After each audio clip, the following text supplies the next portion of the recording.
जी, यहाँ पर नजर रखनी पड़ेगी। चलिए, हमारे साथ अब देवेन चौकसी जुड़े हैं और साथ ही मोहित मोदी भी हमारे साथ जुड़े हैं। Morning to both of you, शुक्रिया इस बातचीत में शामिल होने का था। मोहित मोदी हमारे साथ। Mohit, morning to you. At this point आपकी स्ट्रैटेजी क्या है मार्केट में?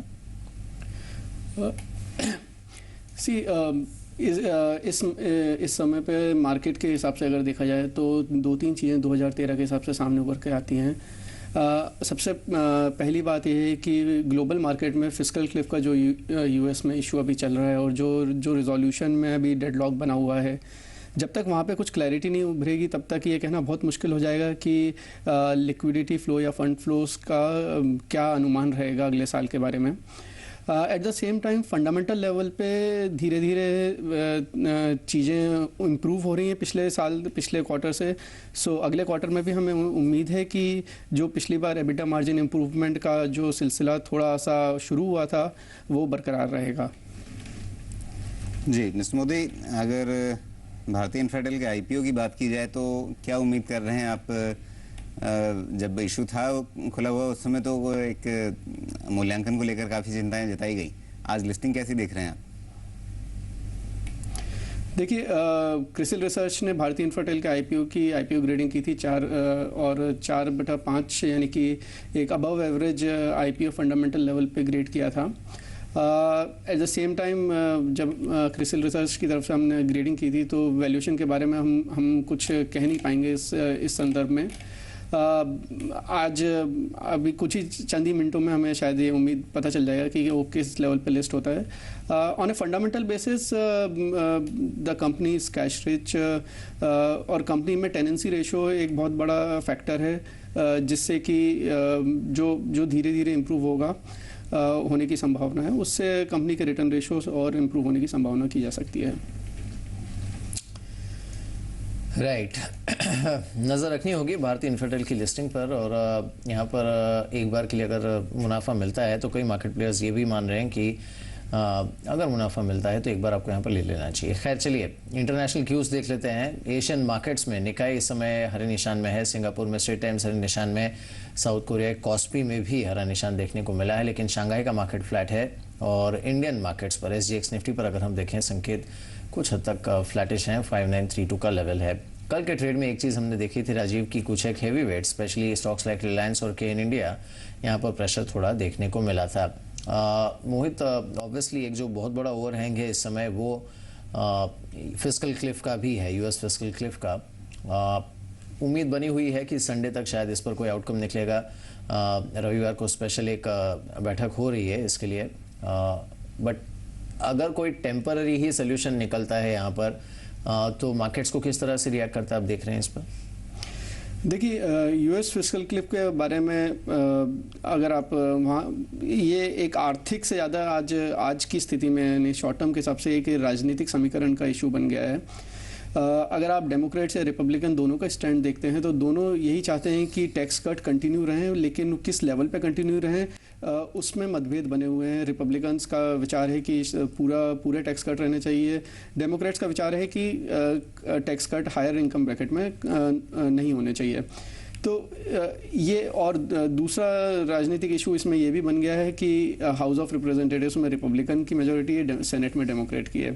तो इसके कारण आई थिंक रिजोल्यूशन जहाँ तक मार्केट की उम्मीद है दोनों ग्रुपों का यही विचार है कि at least at the lower income और the middle income level tax cut रहने चाहिए, जो कि एक उम्मीद की जा सकती है। जहाँ तक मार्केट का सवाल है, इससे एक ये टेंटेटिवनेस जो अभी बनी हुई है कि इसमें आगे क्या होगा, कितना डिले हो सकता है, क्या ये इसी साल में इसको कंटिन्यू करने का डिसीजन होगा या फिर अगले साल में एक कांग्रेशनल लेजिस्लेशन के थ्रू इसको एक नया इंट्रोडक्शन करेंगे, ये सब आज इन्वेस्टर्स के लिए एक बहुत बड़ा क्वेश्चन मार्क है। अगर फिस्कल क्लिफ होती है और अगर ये कंटिन्यू होता है तो फिर एक यूएस इकॉनमी के लिए एक बहुत गलत अंदेशा भी होगा। इसलिए आई थिंक इन्वेस्टर्स इसी बात पे अभी नज़र टिकाए बैठे हैं। जी, अभी हम लेते हैं एक छोटा सा ब्रेक के बाद इस बातचीत को आगे बढ़ाते हैं, देखते हैं किस तरह की शुरुआत की उम्मीद की जाए।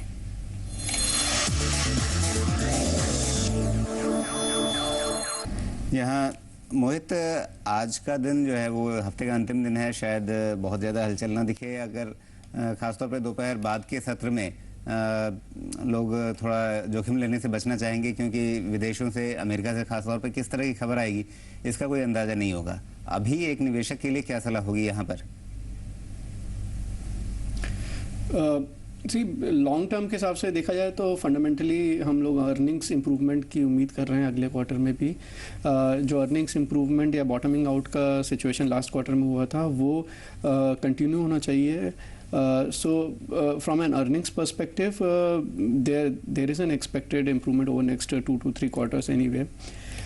From a very short term perspective, it is very difficult to say, क्योंकि अभी ग्लोबल अनसर्टेनिटी एज इन कि अगले 2-3 महीने में 2-3 ट्रिगर्स हैं जो कि अनसर्टेनिटी की तरफ इशारा करते हैं। पहला फिस्कल क्लिफ का, दूसरा इटली में इलेक्शंस का, तीसरा फिर इंडिया में पॉलिसी रिलेटेड और बजट में किस तरह के अनाउंसमेंट होते हैं, ये भी एक क्वेश्चन मार्क है।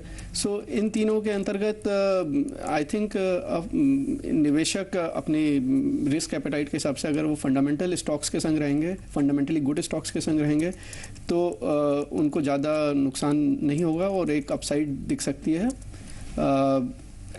So it's very difficult to say from a market level, but fundamentally good stocks should show good earnings improvement in next 2 to 3 quarters. मोहित, अगर हम ऑयल मार्केटिंग कंपनीज की बात करें, एंड जो खबर आई है कि government may look at gradually increasing diesel prices और केरोसिन के जो प्राइस हैं उसमें भी बढ़ोतरी होगी, but may be not to the extent जितना शायद मार्केट को चाहिए।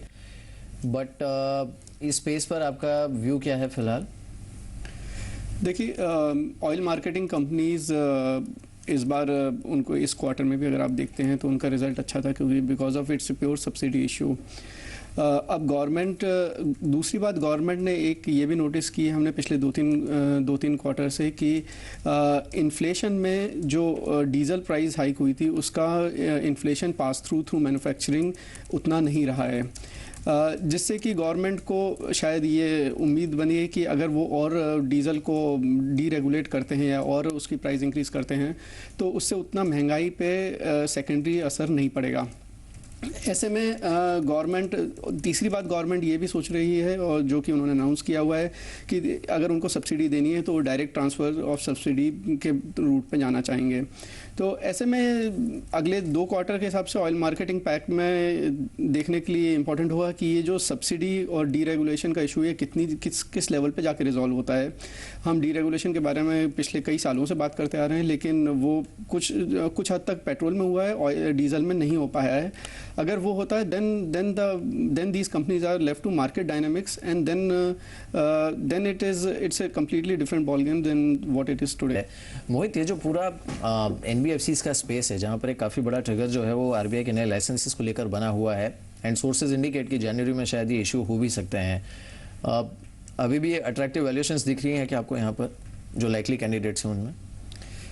देखिए, NBFC licence, banking licence NBFCs को मिलना एक बहुत बड़ा ट्रिगर नहीं हो सकता NBFCs के लिए, because banking per se comes with a lot of restrictions and regulations which NBFCs today don't go through. So उनके लिए एक ट्रांजिटरी फेज भी होगा। अगर उनको बैंकिंग लाइसेंस मिलता है उनको ट्रांजिशन करना होगा। At the same time for NBFCs to break into the big league, उनके लिए ज़रूरी है कि वो एक लार्जर गेम प्लेग्राउंड में खेलें, जिसके लिए बैंकिंग लाइसेंस ज़रूरी हो जाता है। जहाँ तक वैल्यूएशंस का सवाल है, there are good NBFCs, fundamentally strong NBFCs, जिनको कि जो इस लाइसेंस, अगर उनको लाइसेंस मिलता है तो वो इसको कैपिटलाइज करने में सक्षम है आज पूरी तरह से, और उसके कारण वो इसका बेनिफिट उठाएंगे और they can get into A bigger league. Counter हमारे साथ मोहित भी बना हुआ है। मोहित, आपसे जानना चाहेंगे एक स्पेस जिसमें पिछले 2 महीने में हमने ठीक ठाक मोमेंटम देखा है, एंड रियल सिचुएशन क्या है, ग्राउंड सिचुएशन क्या है वो बात अलग है, लेकिन जहाँ तक रियल एस्टेट स्टॉक्स का सवाल है, many of them have out performed. आपका व्यू इस समय इस स्पेस पर क्या है? देखिए रियल एस्टेट सेक्टर में हमने 23 कंपनीज जो कि पब्लिकली लिस्टेड है उनकी बैलेंस शीट P&L एनालाइज की पिछले 4 सालों से। तो इस sector this is one of the most interested sensitive sector and हमारा विचार ये है कि अगले 1 साल में इस सेक्टर में the ride should be smoother than what it was in 2012 for the sector as a whole and aggregate. So sometime in next 1 quarter or so we see things to be bottoming out. For fundamentally strong companies, I think the movement has already started. There are 3 reasons जो हमें लगते हैं कि ये जो जिनके कारण ये हो रहा है। पहला रीज़न ये है कि demand should improve as the overall demand in the economy and the GDP improvement happens. So that is one trigger. The second trigger is and demand should also improve because of interest rate expectation of an interest rate easing in next 2 quarters. Second reason ये है कि इस sector में बहुत high level of leverage है। FY8 और FY12 के बीच में इन 23 कंपनीज ने अपने इनकी बैलेंस शीट में डेट का साइज़ करीब 38,000 करोड़ से 55,000 करोड़ पर पहुंच गया है। एट द सेम टाइम इनकी अर्निंग्स 14,000 करोड़ से 4,000 करोड़ पे आ गई हैं। सो आज के दिन में सिचुएशन ये है कि बैलेंस शीट ग्रो है लेकिन P&L उतनी ग्रो नहीं हो पाई। प्राइमरी रीज़न कि ये सारा most of this money went into land banks and land related assets. Now अगर इंटरेस्ट रेट में टर्न होता है हमें ये उम्मीद है कि करीब 50 बेसिस पॉइंट कट अगर होता है इंटरेस्ट रेट में over next 2-3 quarters, PBT of these companies should improve by around 8 percentage points and ROEs should improve by around 1 percentage point. So that is the second trigger. Third, एक secondary issue भी है which is land bank monetization थोड़ा easy हो जाएगा। जो companies stressed है उनके लिए easy हो जाएगा कि वो अपने land bank को monetize करें और deleverage कर पाएँ। So ये 3 कारणों से इस सेक्टर में थोड़ी smoother situation अगले साल बनने की उम्मीद है। जी मोहित, बहुत बहुत शुक्रिया आज की इस बातचीत में शामिल होने के लिए और शुभम अग्रवाल आपका भी शुक्रिया।